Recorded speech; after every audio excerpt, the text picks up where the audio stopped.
always suffered from depression starting from about the age of 12 or 13. But I always could manage it very well, and I was still doing well in school, and had lots of friends, and I spent most of my time training. I was a skater.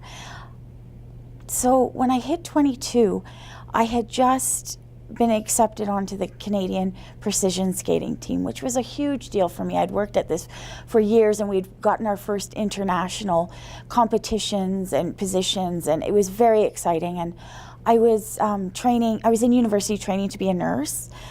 So I was under an incredible amount of stress. And you know, things just started to slide. I started getting paranoid, feeling watched and followed, and I could hear my name being called. And I was, you know, I was also experiencing this very profound depression where I felt guilty and worthless, and I really wanted to end my life. I really was suffering. But my mom recognized that I was ill, and she came and got me. I had locked myself in my apartment.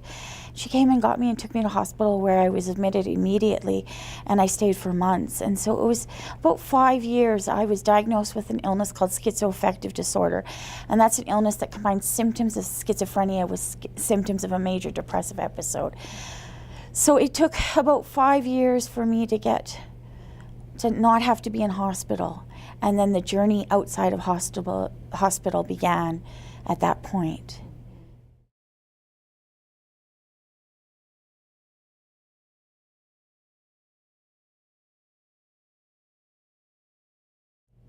I had been working at the Writers Guild, and I did very well there.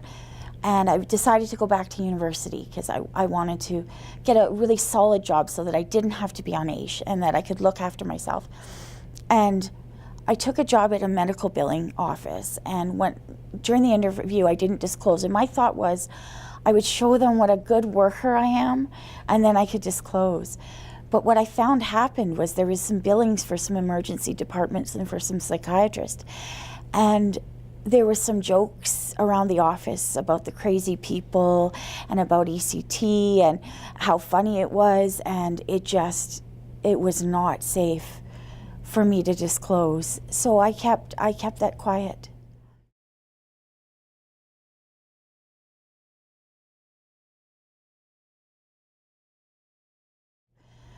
I work as a peer support outreach worker on the Assertive Community Treatment Team, and how it works is, at this moment we were hired by the Schizophrenia Society and contracted to Alberta Health Services. But that is now going to be changing, so they've decided that peer support is a very integral part to mental health and addictions, and so Alberta Health Services is now going to be my official employer. But it's a job where we work with people who are having quite serious mental health and addictions problems, and my job is just to support them in the best way that I can, and it changes for each person.